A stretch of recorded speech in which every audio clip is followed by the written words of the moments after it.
prisoner! My best friend Uraraka whined. What'd you get on question number 6? A. It was the correct answer. Why? See, I told you, Mina, it was A. I chuckled at the brunette's remark on the English homework to Mina. It was a normal day as a UA student, nothing out of the ordinary. Helping people, people helping me, arguing over homework answers during evening student groups as a normal kids would. It's overall a normal school. Except it isn't. UA is definitely not normal at all when you're in a hero course. On our first day, we skipped orientations for the fitness exam. Not only that, our teacher, Shota Izawa, lied and said the person that ranks last on the fitness test would be expelled. No normal school would let that slide. I honestly didn't know what I was getting myself signed up here. But even though it's not normal and things run differently here, it's still my home and I loved it ever since day 1. Now the school may be abnormal, but the students, boy oh boy, weren't the students a whole new ball game. Don't get me wrong, the people are very nice and a lot of them are very talented with their quirks. But man, weren't some of them competitive. Like Bakugou. Even after knowing him for a full year, I still don't know what his deal is. Some sort of superiority and inferiority complex or something? He's always screaming at everyone, especially my friend, Izuku Midoriya. I could tell they know each other for a long time, but I need to know one thing. How does Izuku put up with that so well for so long? I would have beaten him up a long time ago. Hey Yaoyorozu, what did you get for question 11? I can't seem to figure it out, I asked. Oh, that one's actually quite tough. Let me show you how to do it.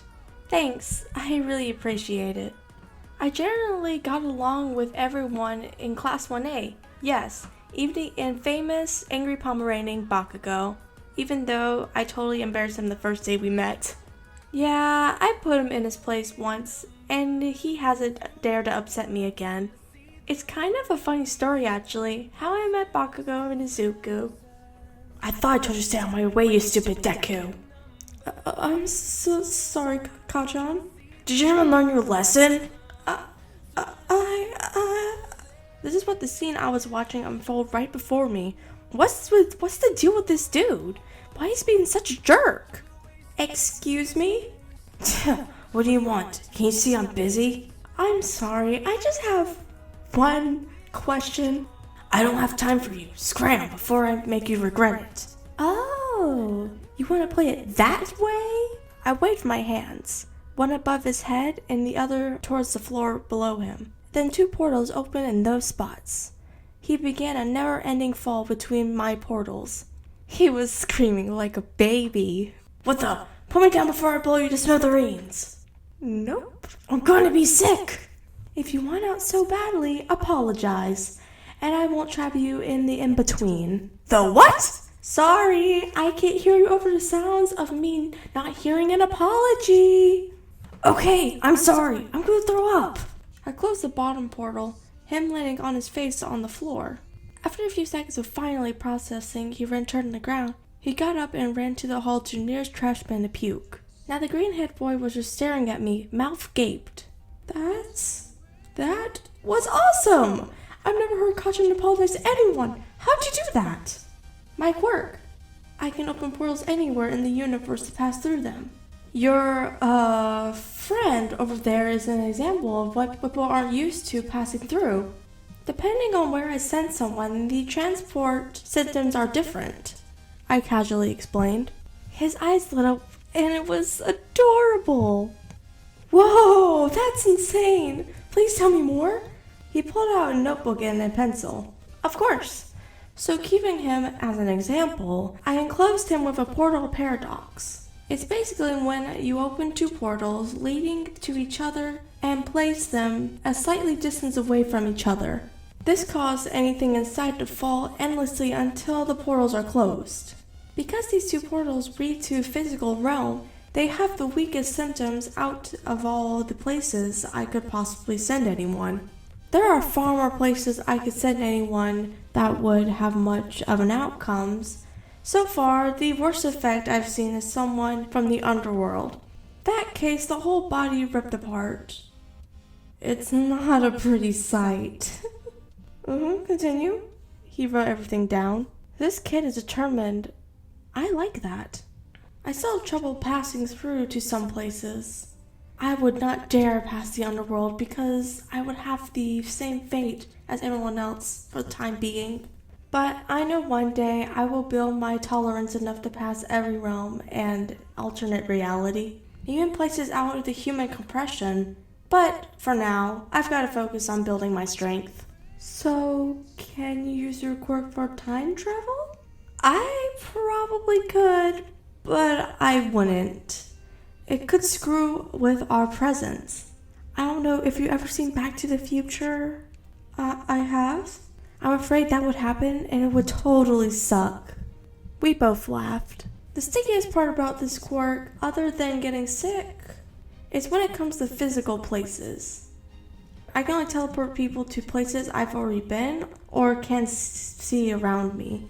Like from my house to the school or from the other side of the room to another. I just can't decide to go to the North Pole because I've never been there.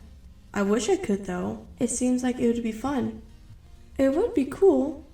Vacations would be much cheaper, but I mean, it still is a really cool quirk. Thank you. I smiled at him. Like you said something called the in-between? What's that? The in-between is exactly what the name suggests. It's a void between two physical realms of portals. So if I were to close the portals at the same time during the little delay before your quote-unquote friend fell through the top portal, he would be trapped in the in-between. So if your timing's off, you could potentially trap someone in a complete void? Yeah, the same thing happens if I open the portal with no specific direction. Basically, wherever goes the portal without a direction causes the exit by getting trapped in the in-between.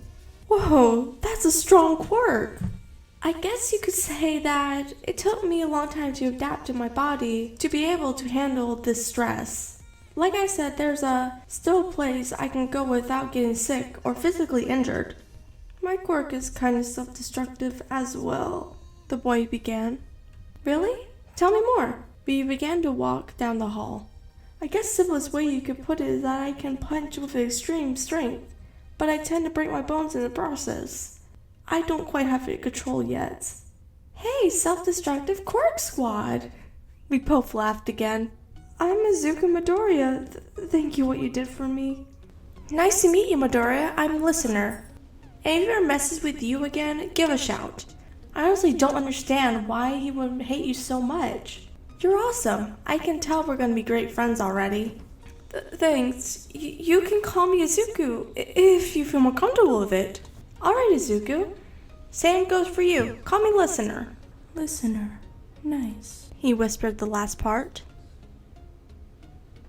So yeah, that's how I met Izuku, and I met on the first day of UA, and we became best friends.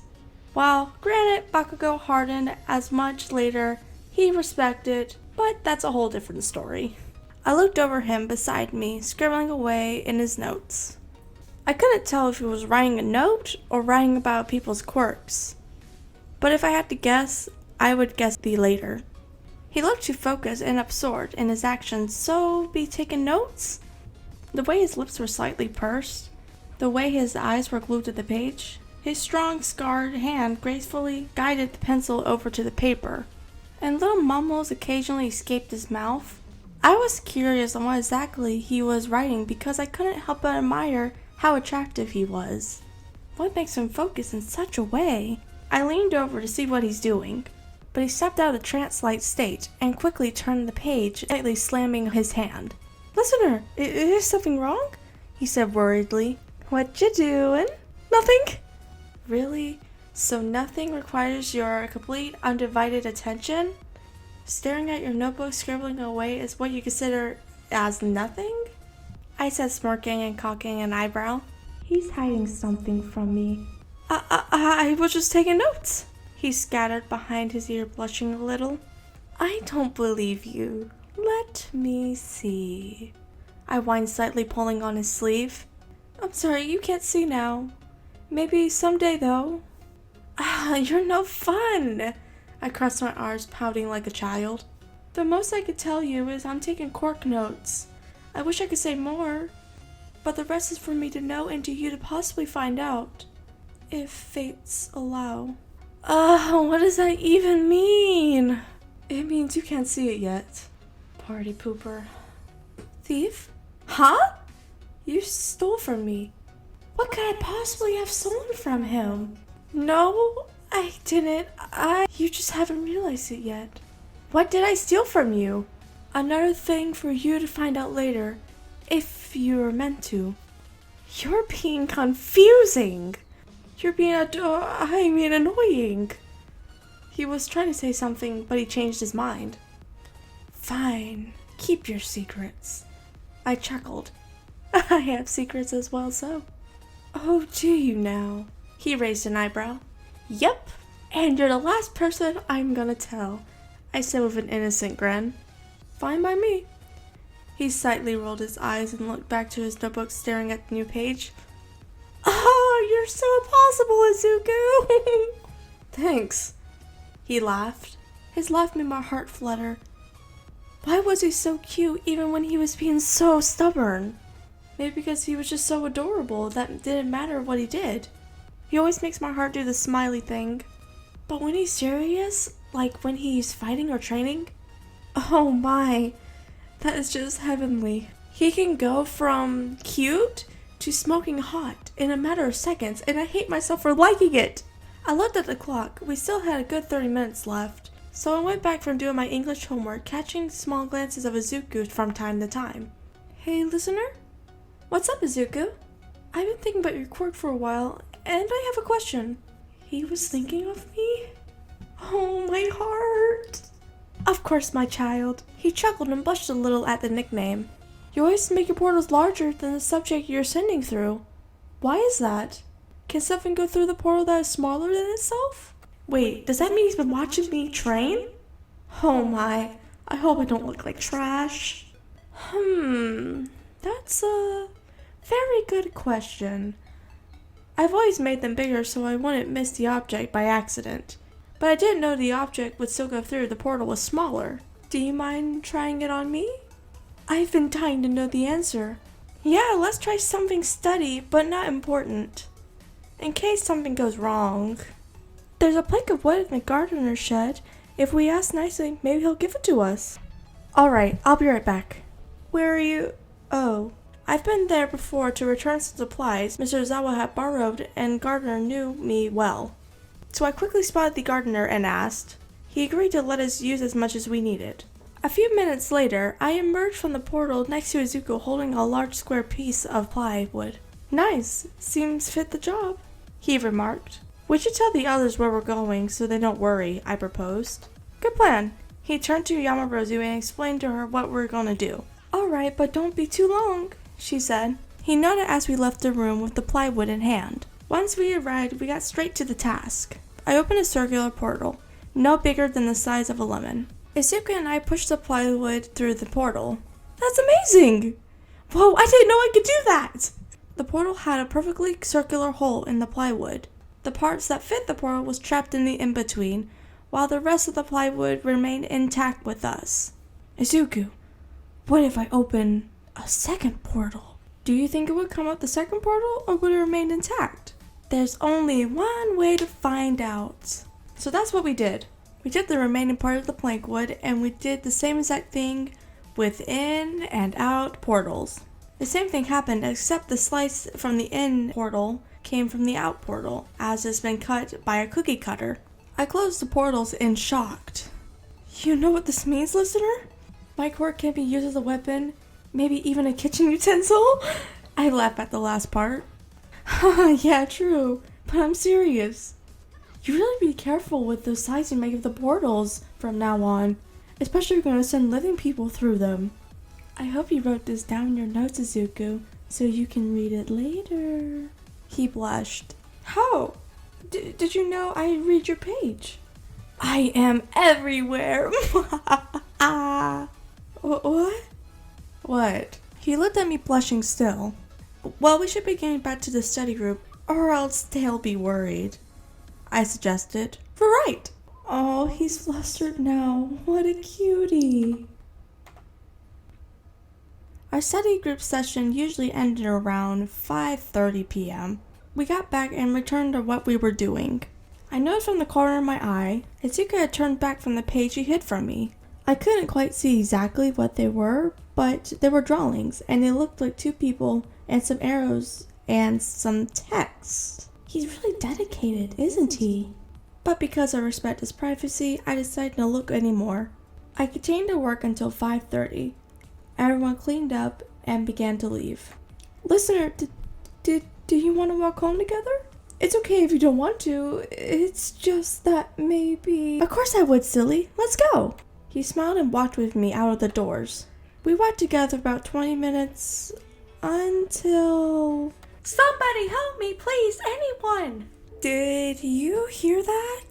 I asked. Somebody please, anyone, I'm being robbed! Oh no. We ran to where we heard it come from, which was the back alley next to the building. A girl was getting mugged. Hey! Izuku shouted sternly. The man looked up. Watch it, kid. Take one more step, and I shoot. He said, pointing the gun at us. Leave her alone. What are you gonna do when I get to you? Kick and scream and hope someone else hears? You're just pathetic little kids. Izuku looked at me. He seems to be asking if we should fight this guy. We had our license, so we could self-defense. But it wasn't quite self-defense unless he attacked us. I decided to provoke him. We're gonna do exactly what are we gonna do, huh? It's not like you're strong enough to fight against two kids. You're just a low-class thug. Why, you little... A giant tentacle with a sharp point sprang from his back straight to us. Izuku jumped while I had used my pearl to avoid ejected lymph, and it appeared underneath him and gave him an uppercut to his jaw. While he was recovering, Izuku tried to jump at him, but he had threat because the man became a 10-foot tall squid monster with sharp tentacles. You can't beat me. Your quirks are pathetic compared to mine. His tentacles tried to grab me, but I slipped through another portal, appearing next to Izuku, who was standing in the middle of the street. Pedestrians were running the opposite direction as the man grew in size. People were even abandoning their vehicles on the road. All of this to get away from mugging? You're such an attention-seeker, man! I screamed, gesturing to the chaos behind me. Don't provoke him! Do you have a plan, listener? We dodged again. I thought for a second, looking at the super large semi-truck. Actually, yeah, I do, Izuku. Stand behind the semi-truck. When I count to 3, give her all you got. What are you gonna do? Do you trust me, Izuku? I dodged once more. This guy wasn't quitting. With my life. I blushed a little, but it wasn't the time, so I quickly recovered. Just do it! Alright. Izuku ran behind the truck. Hiding already? Ha! Pathetic. You gonna let your girlfriend fight? What a coward. Shut up, you! You're the one who mugged helpless citizens. You're the pathetic one. I was distracting him while I was opening a huge portal in the sky above him. He tried to grab me, but I just barely escaped. Izuku! He looked at me. Ready? He nodded. 1. Give it your best shot, little girl. 2.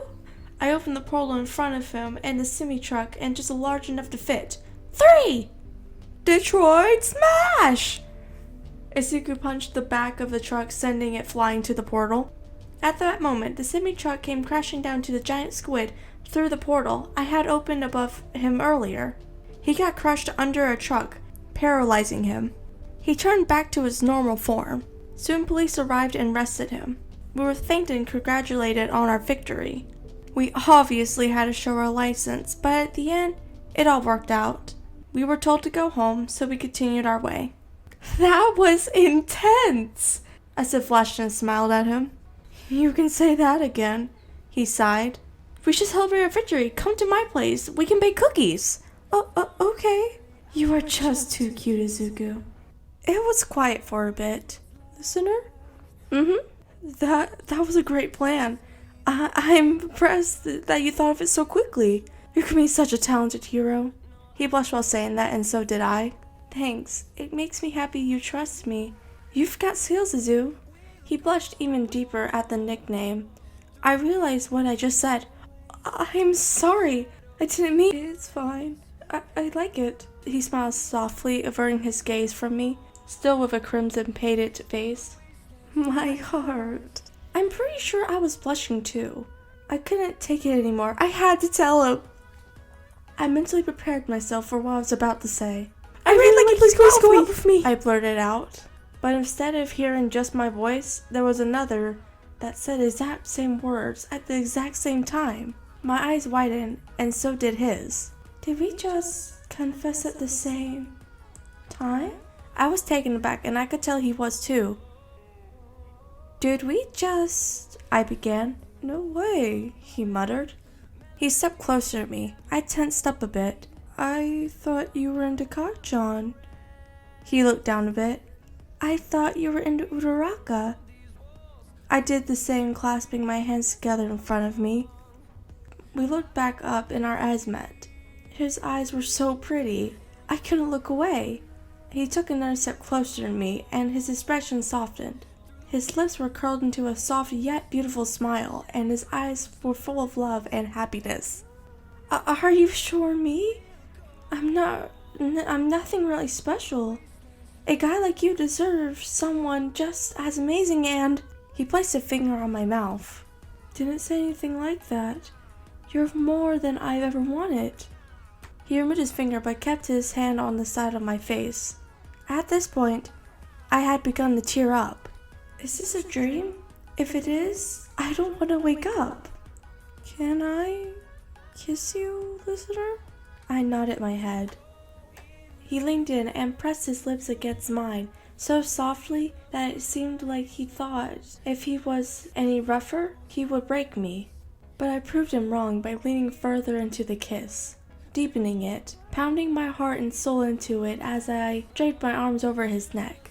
This gave him the confidence to wrap his arms around my waist and to pull me closer to him. He was warm, and I didn't want to ever leave his arms. I fit perfectly in them, like the last piece to the puzzle. At this moment, I was the happiest girl in the world. Tears streamed down both of our faces as we parted with our foreheads touching, eyes still closed. Thank you for being part of my life. Thank you for walking in and changing me. You brought joy in my life I could never measure in any worldly scales. I started to cry harder. I couldn't believe it. Our first year at UA is almost over, and I got to spend it all with you. You're a magnificent human being. He wiped away my tears. So please don't cry.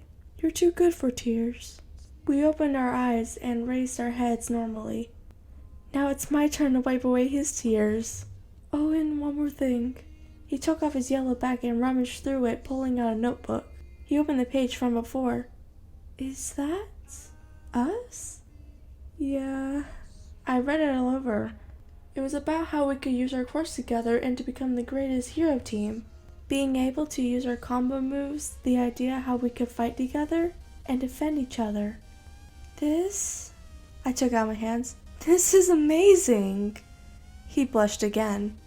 I didn't want to show you before because I was afraid you were going to think I was weird. Izu, this is amazing. All of these ideas are really well thought out. He smiled so big that I couldn't help but smile too. Do you maybe want to be a team from now on? I jumped into his arms and hugged as close as I could. Of course, Izu. I wouldn't have it any other way. We enjoyed the hug for a bit as he spoke. Remember how I said you were a thief? Mm-hmm. It's because you stole my heart, he whispered in my ear.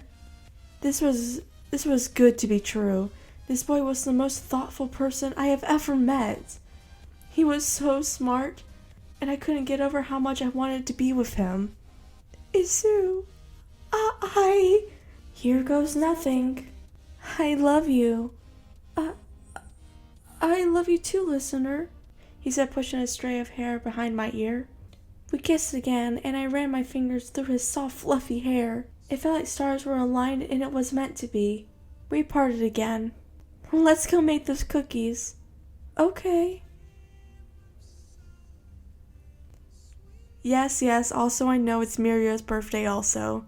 I just couldn't find one or write a fanfiction quick enough. I was already writing one, but I wasn't fast enough, sadly. But anyway, yeah, happy birthday, Mirio. Thank you guys for watching this video. Goodbye. Also, thank you guys for 500 subscribers. Goodbye. 1, 2,